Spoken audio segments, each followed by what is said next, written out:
Click the link below for a 30-day free trial of Audible.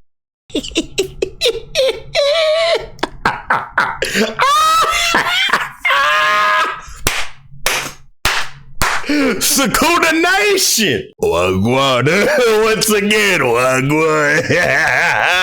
Yes, Sukuna Nation and Jujutsu Kaisen enjoyers, we are back with some more Jujutsu Kaisen. Yes, we're coming in with chapter 258. And boy, oh boy, not a whole lot of lore. Not a whole lot of lore in this chapter, but my good brothers and sisters, we have some fantastic action, and we have a fantastic set piece that has been placed upon us by Gege Akutami at this point. Buddy, my agenda has totally shifted for my nephew Yuji, as well as another person's nephew, if you know what I mean. But real quick, ladies and gentlemen, before we dive into today's chapter, did you know that I do not only make content on Jujutsu Kaisen, I make content on other anime as well. I made a video on Ninja Kamui as well as Go Loser Ranger. Go check those videos out. And ladies and gentlemen, if you'd like to support me monetarily, use my code Daffy10 at animeexpress.store or .com rather, and get yourself a hoodie, a pokeball, a sword, something nice, and yeah. But let's go ahead and dive into these leaks. You know what I mean. So the chapter starts off with something that I had explained previously, in I believe in my last video or the video before, where the fact that Gojo, when he had hit his black flashes, he made his special reverse curse technique circuit, and he was actually able to kind of get into his own sort of flow state rather, and because of this, he's able to heal his arm pretty quickly when Mahoraga chopped it off, as opposed to Sukuna. When Sukuna started hitting his black flashes, because Yuji would not stop coming at him and stop landing those punches on him, he couldn't get that momentum back, and Yuji kept setting him back to 0 or 10 to 15% depending where you're at, which is why when he launched his attack at Maki, he had that frustrated look on his face like that should have killed her. Now granted, also he has not launched a world slash in a pretty decent amount of time. I think it's probably because of the chance as well, and with the binding vow. So that's probably gonna come into effect next chapter as well. But there's something major that we got to cover at the end of this chapter. We're getting there. So after Yuji lands his 8th black flash on Sukuna, instantaneously Sukuna pops a domain expansion. Now, once you could do so, you want. There's a translation from a certain somebody, I'm not gonna say who they are, called, they say it's called Malevolent Shrine, but this does not look like Malevolent Shrine at all, and I'm very curious as to see what exactly this is. How does Sukuna do this? I don't know if this is a binding vow or what, because this is so deformed and malshapen, and it just looks like this abomination of flesh and mass. It looks actually very similar. Ooh. As I'm looking at this, you know who this looks similar to? It looks similar to Kenjaku's domain expansion. Now, could there be a relation? I have no idea. But look at the base. Look at that black pillar or whatever. Look at all these like flesh chunks, like the eyes and everything. Like this doesn't scream Malevolent Shrine to me, because with Malevolent Shrine, you had obviously you had the shrine in there, you had the bull horns and skulls and all this. This just looks horrifying, terrifying. As I'm talking, the specials single, the cover art for specials looks almost like eerily similar to this. Now that was just as a kind of like a hint for all the things that will be upcoming in the Shibuya Instant arc, but it looks very similar to this. Can it be a relation? I have no idea. I doubt it. Maybe I'm noticing. I'm a professional noticer here. But as we continue, Sukuna is laying devastation to everyone around him. We are basically getting a Shibuya Incident Part 2 here. Anything that has curse energy is beginning to get slashed here.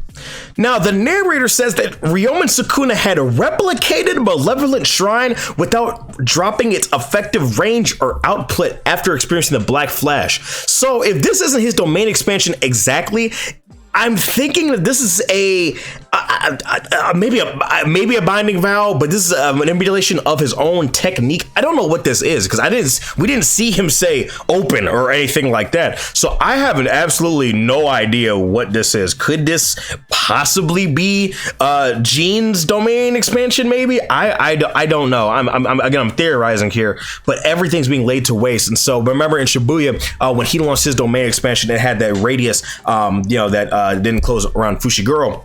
Everything got shredded, including the people. And so we actually get a small flashback here where Hikari is talking about how it's important to learn reverse curse technique, and Chozo is basically talking about how him and Itadori are special in fact that, okay, so with, when we get some of this blood manipulation, it's going to help us with our reverse curse technique a little better as opposed to you guys, because and Shoko basically says that, hey, when we have intense blood loss, we actually convert our curse energy into blood, but with Yuji and Chozo, it's actually the opposite. I believe we're kind of recycling the blood, if you may have it, right?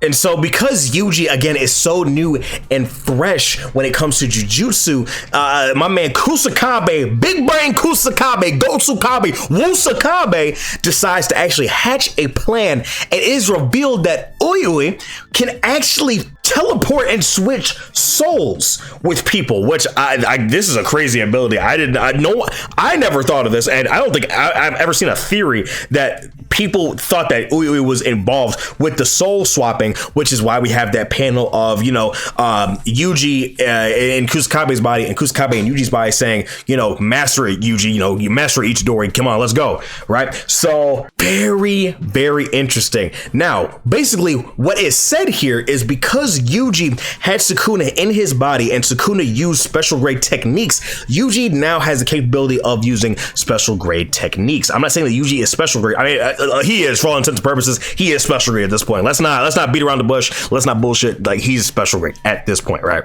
So what Kusakabe plans to do is he plans to drill these basic curse energy techniques into his Yuji's, basically his mind and his soul from Kusakabe's body. So okay, Kusakabe's body knows it like muscle memory, right? So for example, if I were to switch with a professional basketball player, right? Say I switch with I mind switch with, I don't know, Stephen Curry or Russell Westbrook, right?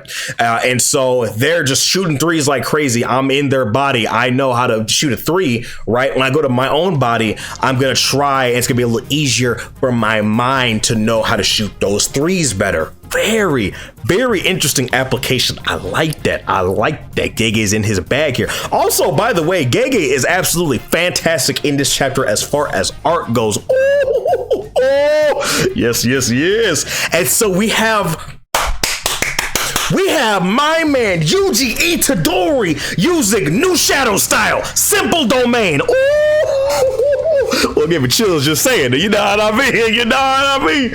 Oh, bro, he looks so cold in this panel, dog. Finally, some protagonist activities. That's what I like to see. Listen, y'all gotta give Gege one thing. He is not predictable by any means. That is one thing I love about Jujutsu Kaisen, but sometimes I gotta see my shonen tropes, man. I gotta see my hero stand up in the face of adversity, man. This panel right here where Yuji's standing up or, crouching down using simple domain, it reminds me of All Might when he's fighting All For One, and he's like, do your worst villain or whatever he says. I'm so hyped, dog. There's so much good stuff in this chapter. And so we see Yuji staring at this malformed shrine. For all intents and purposes, I'm gonna call this thing a horrific shrine or whatever. So he's just staring at this horrific shrine, and he notices that it's not complete. There's something wrong, right? Like the boss battle, right? He can see the weak points. There's eyes on this thing, and they're starting to bleed. They're leaking. So okay, so we know that this isn't Sukuna's actual domain. We can see that, okay, it's breaking at the seams slowly. So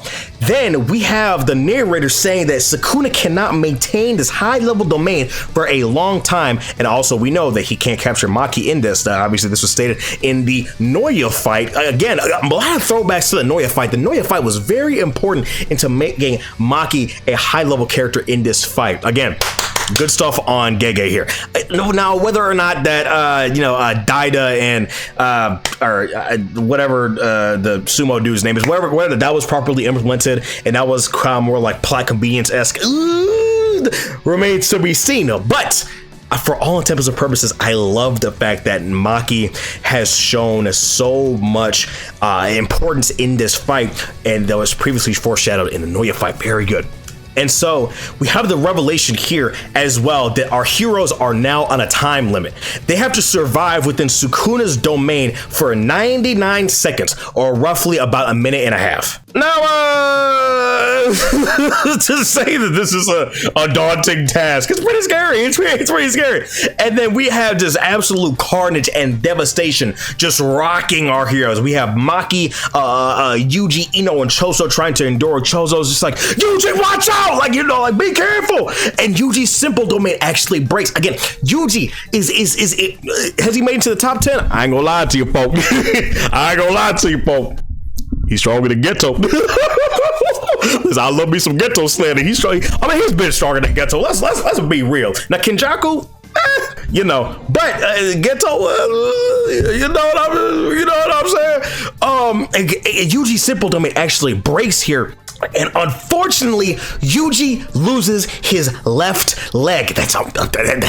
That stings. It's gonna hurt, right? But we still have reverse curse technique in our bag. We still have these basics that we got. We still got them. Right? We're not down and out yet. Now I'm hoping this doesn't pull on my hero when Yuji doesn't get his leg or get his legs back next time we see him. I would 2 times in a row in 2 different shonens. I would actually be really just like making me just like my sphincter just like burn. But yo, actually, as I'm editing this video, when Yuji gets his left leg sliced off, he actually reattaches it to his main body, just like how Choso, when he was fighting Kenjaku and he extended his arm out with the blood and took it back. Yo, y'all see my MC out here? Y'all see my man out here? Then we have Yuji looking at Sukuna, unfazed that his leg got cut, by the way. Right, still locked in. He looks up in horror to see Sukuna 2 hands forward on his right side. Ooh, yeah. Yes, the flames have been brought out. We haven't seen these since Shibuya.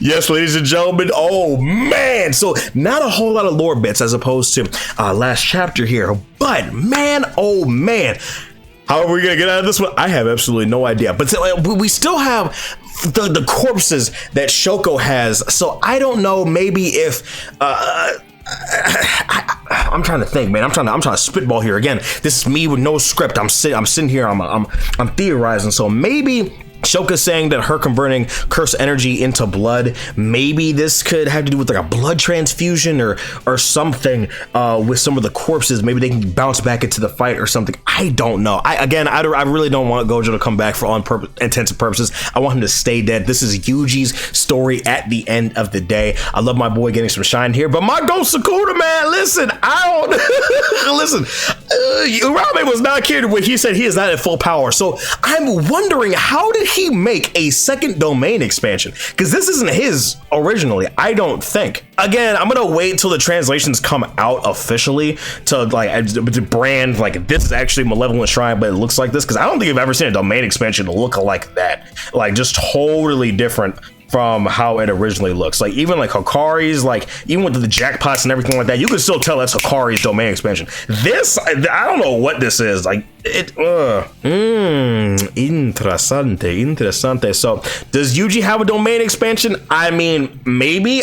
Who would he copy it from or learn it from? I mean, Kusakabe, he was in his body, but Kusakabe doesn't have a domain expansion. He didn't go into Yuta's body from what we know, because they're gonna do it twice. Or did he go into Yuta's body?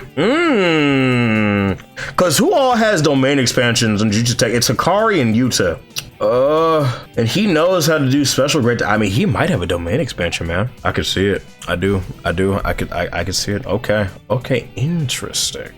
Oh my god, dude, look at this double spread of Sukuna here, man. Oh my god. Oh, my goat, man. My goat's not, bro. Listen, dude, who's probably gonna die here? like realistically, I'm probably saying Maki if Sukuna was smart, because she can't be detected by his domain. So if I'm Sukuna, I'll probably blast her first, and then maybe Ino. Or if I was Sukuna, I would blast Maki and Chozo. Because Chozo is probably the most resistant, because he can't be killed like in a standard way, right? He's still a death painting. So like, even like when you got double donut, that would kill most people, but as opposed to Chozo, where it didn't. So I don't. Like, we don't even know like the radius properly of the fire arrow. Like in the anime, obviously there's gonna be some creative liberties taken here. It looked like a nuke going off. But I don't know, man. I'm very curious to see what we're gonna do here. Let me know down in the comments what you guys think, man. This is craziness. Dude, I need a Jujutsu Kaisen game made by CyberConnect 2 or something. Like, I don't want an arena fighter or anything like that, but like this is like easily like end of the game. Like I can see this being like a quick time event. You know what I mean? Like I can see Yuji just running up to the horrific shrine and like pressing X or something like that. Like when he's running, dodging the slashes. You know what I mean? You know what I mean, bro? And then like just like the cutscene when he gets his leg cut off and he keeps going to do it. I need a game with this. Oh, dude, I gotta wait like 4 years for this to get adapted, bro.